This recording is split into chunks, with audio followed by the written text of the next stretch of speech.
next question, can Jordan Love put together consistent games, come playoff time? The Packers must resolve this Elton Jenkins contract situation. This is one that's been a little quiet the past month or so. Nixon does not fumble the opening kickoff. It's just like immediately, it's like the air is sucked out of every fan's living room. I remember watching that game and you're just like, are we serious? The Packers just need to clean up these simple mistakes. If Jordan Love can stay healthy, I do think he is going to have a much better year in 2025. He has the upside to be a top 5 quarterback in the NFL. Hey, what is up, everybody? So today I want to touch on the 5 biggest things that the Packers 2025 fate hinges on.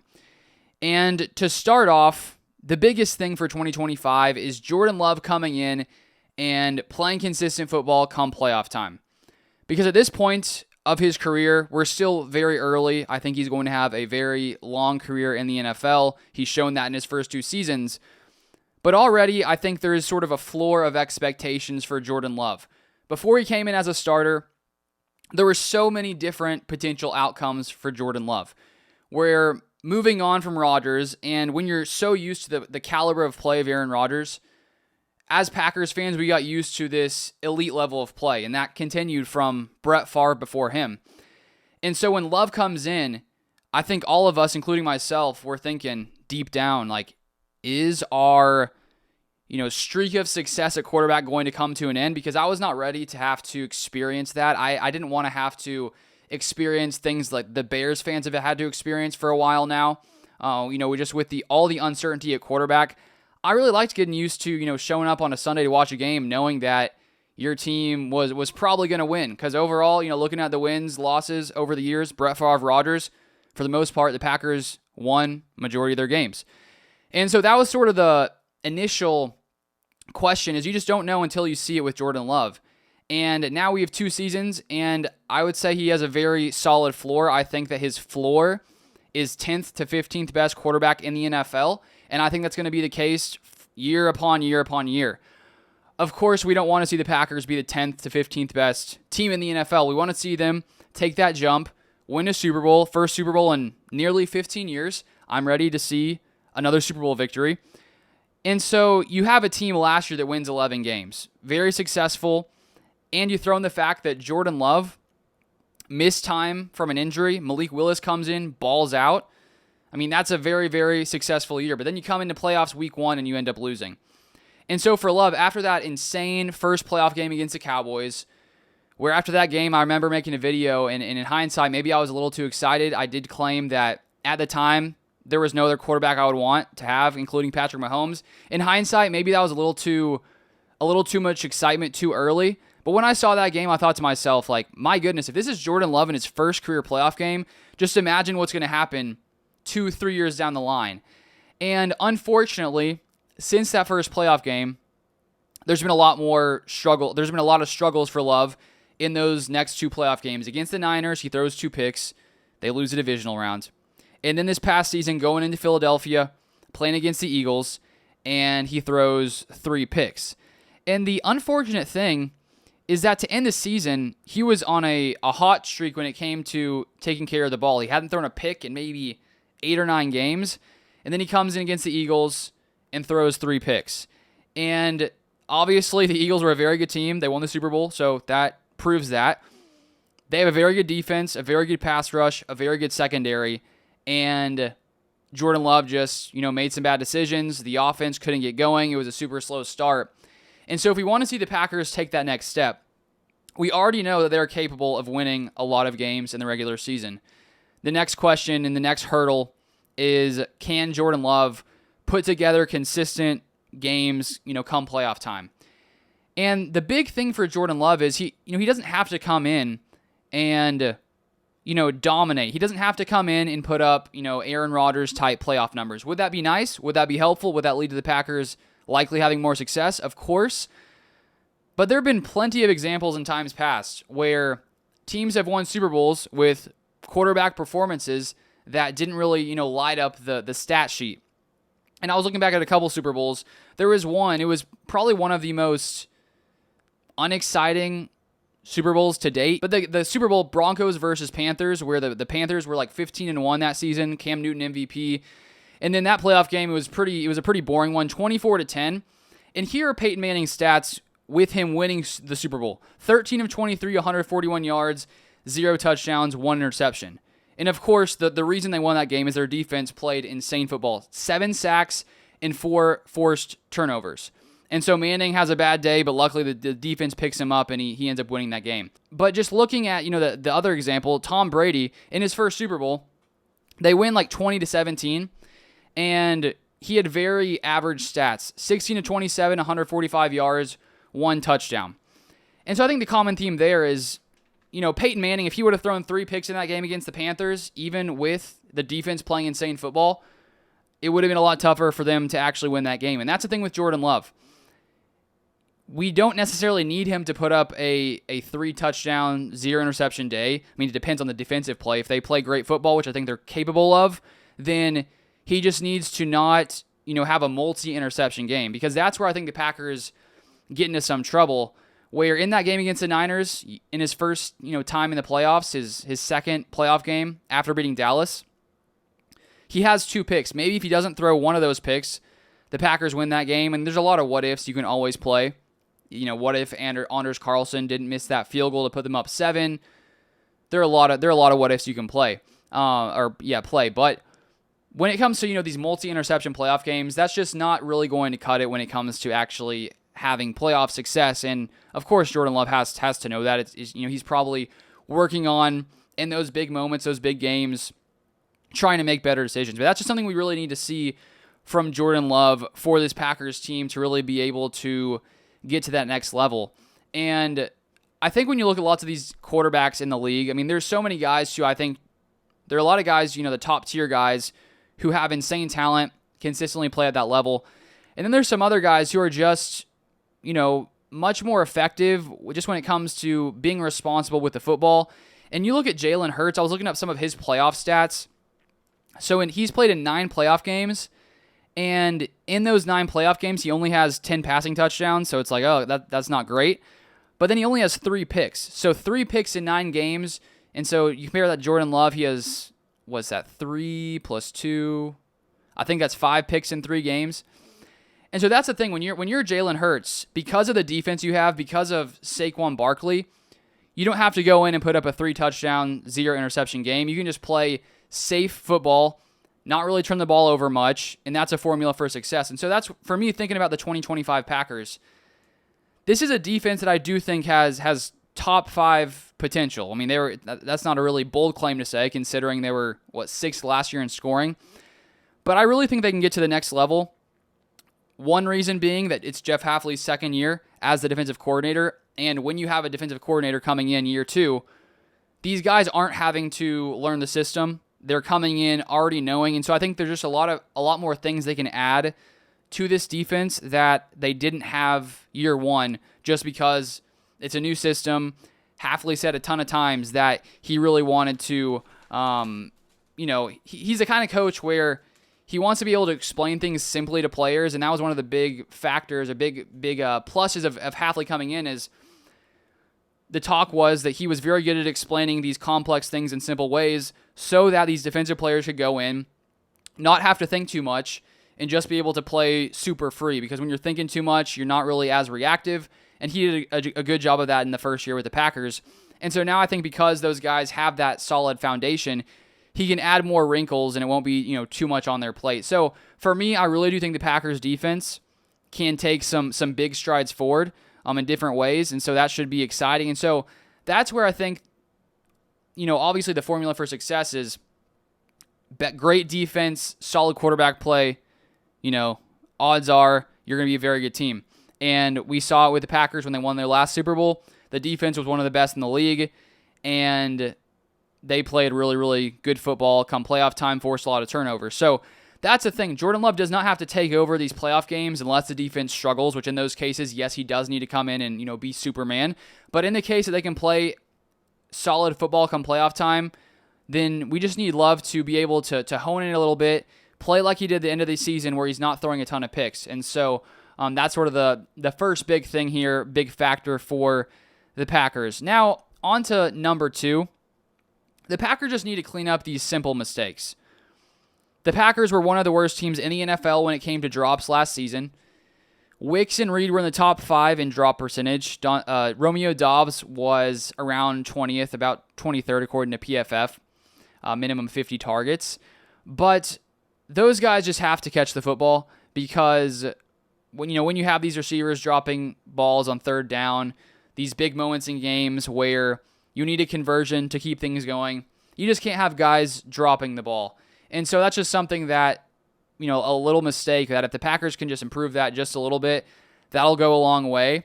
And I do think one of the reasons the Packers did add Matthew Golden was because of his ability to catch the ball. Brian Gutekunst, I was watching his post-draft press conference once again to remember what he was saying about Matthew Golden, because I love those interviews just because I feel like you get a ton of interesting information from the GM about what they saw in those guys. They've picked them now, so they're sort of sharing at least some interesting information. And Brian Gutekunst brought up the fact that Golden has such great hands. And looking at one interesting stat, he got a lot better in his final year in college, going from going to Texas in his final year. He went from a 13.3 drop percentage the year prior to 6.5%. And he also improved in a major way when it came to contested catch rate, going from 30% to 61%. And so, hearing Gutekunst talk about Matthew Golden and how he has such great hands, I assume, if you're Gutekunst trying to evaluate your roster and seeing, okay, where were we weak? What areas do we need to improve? The obvious one is the drops. And so on the one hand, you'd like to say, okay, the receivers on the roster need to play better, need to catch the ball more, obviously. But what's one other way you can solve it? Bring in a guy who has shown that he can consistently, track the football and, not have consistent drop issues. And so it's not surprising that with the Packers' struggles at receiver when it came to drops, the Gutekunst said, you know what, we need to add a guy who I'm a little more confident in when it comes to actually, catching the football. We need someone who Jordan Love can trust on third downs. And that's one other thing that Gutekunst brought up. He said that on third downs, when the corners are like mugging the receiver sort of up on them on the line, he said the Packers need to have someone he said Matthew Golden is the kind of guy where if you need a conversion on third down, like he can get open. I'm sort of paraphrasing, but that's sort of a one aspect of Golden coming in first rounder, where on third down, when Jordan Love needs to be able to have a quick option here, maybe the defense is blitzing, finding a guy quick. Matthew Golden is super good at getting open quickly. He's super fast, 4.2940. And so there's just a lot of aspects about Matthew Golden that I'm very intrigued about. And it's like we can speculate all day, and I do think that he's going to come in and be very successful pretty quickly. Of course, there could take some time to build that chemistry between him and Jordan Love. But it's going to be really fun to sort of see how he operates in this Packers offense, not only when it comes to actually catching the ball consistently, but also one thing that I'm super intrigued about is how they use him in motion. Because I don't know if you guys have seen, how the Dolphins use Tyreek Hill, where he'll be in motion like before the snap. And when a guy's already in motion and he's insanely fast, like a Tyreek Hill, when the ball is snapped, you just have a leg up on the defenders who are just standing still. You got one guy already moving quickly. You got the defender standing still. Like, who's going to win that battle? And that's something Texas did a ton with Matthew Golden, where they had him, motioning, moving, when the ball is snapped. And I think the Packers will probably want to utilize that as well. So a lot of positives about Matthew Golden. And it's not just the receiver's fault in my mind when it comes to some of these I guess you could call it quarterback, wide receiver connection issues. Jordan Love did struggle a ton with accuracy in 2025. I do think part of that could be explained because of his injuries. When your leg's not working properly, when you have an MCL sprain, groin issue, and you can't fully plant and move around like you want to, it's going to affect your accuracy. So I do think that should help if he's healthy. But he was 25th in adjusted completion percentage. Because, of course, if you look at the drops and you just look at completion percentage, those drops are going to greatly factor in to that statistic, completion percentage. But adjusted completion percentage does factor in those drops. And so even when you adjust it, he was 25th in the NFL, minimum 100 dropbacks per PFF. So that's an area where Love needs to also improve, because there were a lot of plays where a guy's open and he just sort of throws it behind him. And so I think that there's things on both sides, the receiver side and Jordan Love's side, where they need to sort of clean some things up. And even if one of those gets a lot better, that's going to drastically help this team that already is a top 10 offense, already won 11 games. And one of the final things here about cleaning up simple mistakes, looking at that Eagles game, when you start off fumbling the ball in the kickoff, you just lose the momentum immediately. And I think that momentum is so important in sports. And you think back to that Eagles game, if Nixon does not fumble the opening kickoff, who knows what could have happened. Maybe the Packers get the ball, they go down, they score, and so quickly the momentum is totally different. But when you go in and you fumble the ball to start the game, it's just like immediately it's like the air is sucked out of every fan's living room. I remember watching that game and you're just like, are we serious? We're waiting for this game. You're excited, you're ready. First kickoff, you're like, let's go. And then it's like, oh my goodness, this can't be real life. And I feel like as a player, you have to feel that same thing on the sideline, like, oh my goodness. And then it just puts you in a bad mental space, at least as a fan. I can't speak for specific players, but I assume when it starts that way, you're like, man. So clearly you want them to be mentally tough, but at the same time, the Packers need to clean up some of these simple mistakes like that, for example. And in that game, McManus, who was very good all season long, misses a field goal after having the second best accuracy percentage all season long, 95.2%, misses one in the playoff game. So there were so many issues in that playoff game. Jordan Love's interceptions, special teams mistakes. They just got to clean up all these little mistakes. Now to number 3. The Packers must resolve this Elton Jenkins contract situation. This is one that's been a little quiet the past month or so. There's been some discussion, of course, with him showing up at mandatory minicamp, but then not practicing because he, doesn't want to get those fines. So it's a way that players can, show up and not get fined, but sort of still use it as that contract leverage as they're discussing the contract situation. And I think it was about late May, it came out from Rob Domofsky that Jenkins wants the Packers to make it more financially stable for him to stay at center because with Aaron Banks coming in from the Niners, Jenkins moving to center. Centers make less money than guards. And even though Elton Jenkins, it's not like he's taking a pay cut right now. It's not like, hey, Elton, we're moving you to center. We're cutting your pay because you're now a center. They're not, they haven't done that. I don't think they would do that. He's still getting paid as a guard at center. So I think the issue is the future money. Like if he moves on from the Packers in the next few years, is a team going to want to pay him center money instead of guard money? In his mind, he's probably saying, okay, I'll play center for you, but maybe can you give me a little more cash to make this worthwhile for me willing to sort of move to a position that makes less money? I think it's reasonable from his perspective, but at the same time, if you're the Packers, I could see Gutekunst saying, well, it's not like we're paying you less money. We're paying you guard money to play center. So in a sense, you're getting a benefit here. So I'm really curious to sort of see how this is going to end up, because I would love to say odds are this goes well, odds are they smooth things over, odds are he's playing early in training camp, which if I had to make a educated guess, that would be my opinion on this day. But I think we can't always rule out, things not really going smoothly and some kind of fallout happening. Maybe it's a super small percent chance, but it is one to watch. And I was looking back, Josh Sitton in 2016, the Packers were trying to trade him before the season started. Then they release him in September of that year, right before the season starts. And at that time, he had just come off a Pro Bowl season, and he was 30 years old with 1 year left on his deal. And right now, Elton Jenkins, still a very good player. He has 2 years left on his deal, but he does turn 30 late December. So going into 2026, he'll be 30 years old. And consistently, the Packers, even with some of their best offensive linemen who were with them for a long, long time, most of them left at 29 or 30 years old.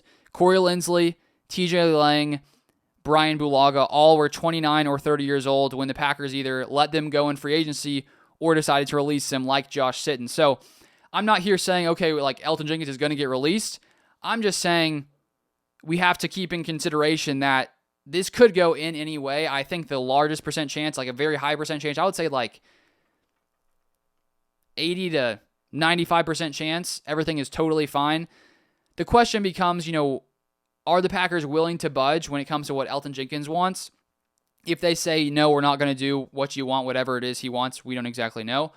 But if they just say no, is he going to say, okay, fine, I'll just show up? Or is he going to have an issue with that? That's where these situations, it's hard to know what could happen. But that's one where I do think Jenkins has some leverage, just because if you look at the Packers' offensive line, they do have some other options at center, but it's just super uncertain. You have Jacob Monk, 2024 fifth-round pick, and then you have Sean Ryan as well, who just haven't really played a ton of snaps like at center, barely, if any, like in the regular season, especially with Jacob Monk. And so with Jenkins, it's like, if he were just to not play, it's like, what's the Packers' option? And that's for me where I wonder, what do the Packers think about Jacob Monk? Do they think he's ready to be a center or not? I think that he could. Him or Sean Ryan, maybe they're the long-term answer when Jenkins gets a little bit older in the next couple of years. But if you are Brian Gutekunst, I just don't think it's wise to risk, not having Jenkins as center. So they need to get this situation solved, because this offensive line will be great with Jenkins. Without him, there's just a lot of uncertainty. And because of that, I do think this will get done. I just wanted to bring up the small chance, the small possibility of, what if things potentially went south. But hopefully that gets solved soon. Now to number 4. This is one that I've talked about a lot, but the Packers' pass rush has to improve. If this team wants to take that next step and be able to compete against the best of the best offenses, you need to be able to get pressure on the quarterback consistently. And while it happened on certain games, the Packers were effective getting pressure, there were certain other games where it just sort of disappeared. And so with them being 26 in pass rush win rate per ESPN, that's an area they need to take a massive step forward. And I think the strategy the Packers took to try to improve this defensive line, instead of going after, one sure thing, for example, maybe drafting a first-round edge rusher or a second-round edge rusher, or going out in free agency and signing one of those edge rushers in maybe the $10 to $20 million range, they decided to sort of take multiple chances, almost like, multiple dart throws, going after 3-4 guys who they think could come in and make an impact, and mainly 2 new guys, but then a couple other guys who are already in the room. Because if you look at these guys, they draft, Sorrell round 4, they draft Colin Oliver round 5, so you have a 4th rounder, 5th rounder, and then you got Lucas Van Ness, you got Brenton Cox, Kingsley Enagbare. I'm just saying guys besides Rashawn Gary, a few other guys as well. But I think that the Packers are thinking to themselves, well, there's a lot of potentials here. You got potential that Lucas Van Ness can put it together in year 3. You have potential that Sorrell could maybe come in, be as effective as Evan Williams was as a 4th-round safety, being drafted as a 4th-round edge rusher. Maybe he comes in. Maybe he can be like Zach Tom. I mean, the Packers have a lot of success in round 4. Romeo Doubs. You got Evan Williams, Zach Tom. I mean, they have a ton of success there. Then you got Colin Oliver, round 5. I just feel like Gutekunst is just sort of going at it, thinking to himself, okay, one of these guys has to come through. Like, one of these guys has to have a great season out of Van Ness, Brenton Cox, Colin Oliver, Sorrell, and pair that guy, whoever it is, that starts to step up with Rashawn Gary. The defensive line should be fine. I don't think that's terrible thought process. It does just concern me a little bit that if they put up similar pressure rates, similar pass rush win rates to last season, I just don't know if it'll be enough to really win a Super Bowl. So they need to take a massive improvement in that area. And I do think, guys like Edgerrin Cooper who can, rush the passer. Hafley was starting to use him a lot. I think he's going to do that a ton this year. I'm super pumped for Edgerrin Cooper. I think that he's going to be one of the better linebackers in the NFL for the next decade or so. So I think there are a lot of different ways the Packers have tried to get pressure, but at the same time, that's something that I do think a lot of the Packers' fate hinges on the pass rush. And now finally, I have 5A and 5B because at the end here, I had number 5, and then I thought, actually, I have one more. So 5A and 5B. The Packers have to get off to fast starts because against some of the best teams in the NFL, against the Eagles, a couple games, different games, Vikings and Lions, they just started so slow. And I was trying to figure out, why are they starting so slow in these games? Because it felt like in year 1 with Jordan Love starting the year prior, there were some games against the Lions late in the year. Was that Thanksgiving? My memory's failing me. It may have been Thanksgiving. Maybe not. I think it was, if I'm remembering. You can correct me in the comments. Feel free. But that Thanksgiving game and then the Chiefs game, they win both of those games against some of the best teams in the NFL. And you're thinking to yourself, like, whoa, what is happening? They started off so poorly, and then they come in late in the season, and they're just beating these great teams. And I think, I'm thinking then, comparing it to this past season, it feels like they didn't have that same, energy. Maybe that's the word for it in those games. Maybe because they were sort of seen as a more solid team at the time, it was almost like there was more of an expectation, like they should have a chance in these games. In those other games, it was more like, this is a young team, a young starting quarterback, even though he's not a rookie, he's, new in the NFL when it comes to starting. I feel like they really benefited from that underdog mentality, just coming in super free, super loose, and it felt to me like in some of these games against these great teams, they were just super stiff, started off super slow, and that's something they really need to improve coming into this next season, because against these great teams, you can't keep giving these teams like, a 10-point cushion to start the game, a 14-point cushion to start the game, because then you're having to play from behind the entire game. And so I do feel like Jordan Love entering his third season as a starter, I do think that, as these years go by, the more time he gets to operate in an NFL offense, he's had 2 years under his belt now. He's had that time to grow as a, passer, reading defenses, understanding what he can get away with, what he can't get away with. I have confidence that's going to lead to just some more of that stability against some of these good teams, just because he's been there so many different times. But the Packers just have to find a way to go in sort of with that same mentality from before, where they're just playing loose and playing free. Because in a lot of those same games, when they're down 2-3 scores, it's almost like something flipped in Jordan Love, and he's just out there slinging it without any fear of what could potentially go wrong. Because I think in those instances, when you're down 3 scores, it's sort of like, okay, it's go time.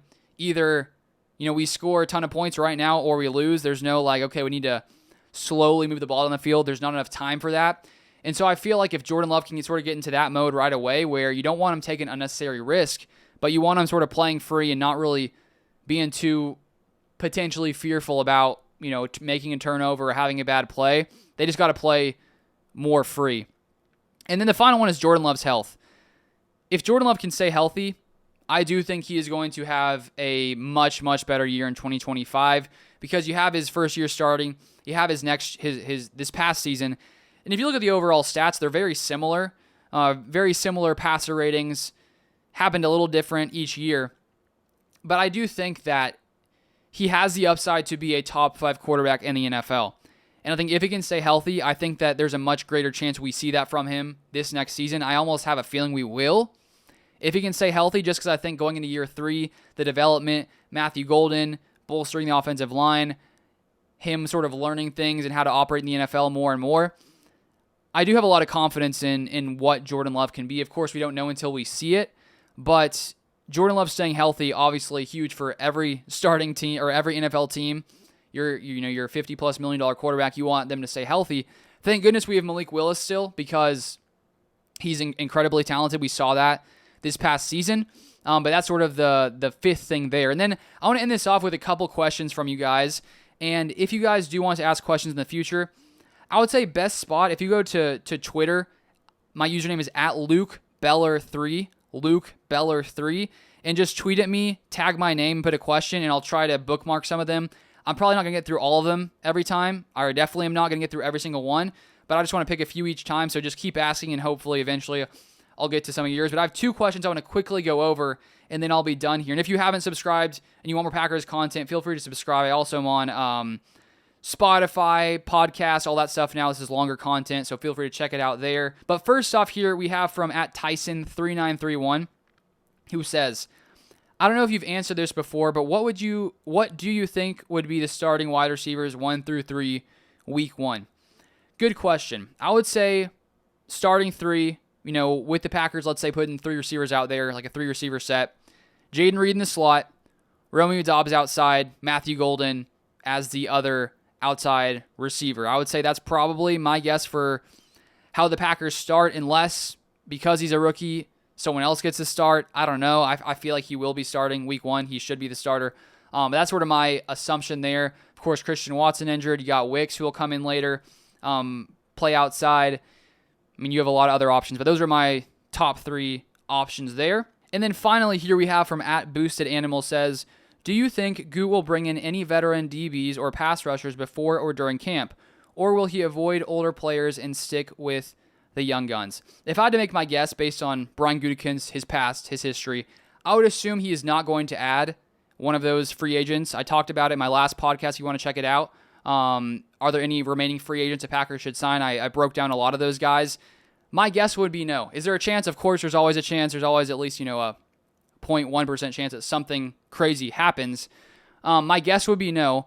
One that would make sense, I do think, are some of those edge rushers, as I mentioned in the last podcast, if you can get them for a cheap contract. Because if you could get like a guy like Jadeveon Clowney for a few $1 million at his age, I'd say that's worth it. So that's something that would make sense in my mind, but do I think he will? And at DB, my guess would be no. I feel like he'll probably add some other random signings, some cheap signings. My guess would be no for like a veteran type guy who maybe has some more type of name recognition. But that's it for this one. Thank you guys so much for watching. Feel free to subscribe here or on the podcast platforms if you enjoyed it. And I'll be out with a lot of content coming up soon, training camp, all that stuff. So stay tuned. Make sure the notifications are turned on so you don't miss any Packers news. And you can ask questions, as I said, on my Twitter at LukeBeller3. And as I said, next podcast, I'll try to do a similar thing, most likely, and try to answer a couple questions near the end. So thank you guys for watching. I appreciate it. Hope you guys have a great rest of your day, great rest of your summer, and I'll see you guys next time.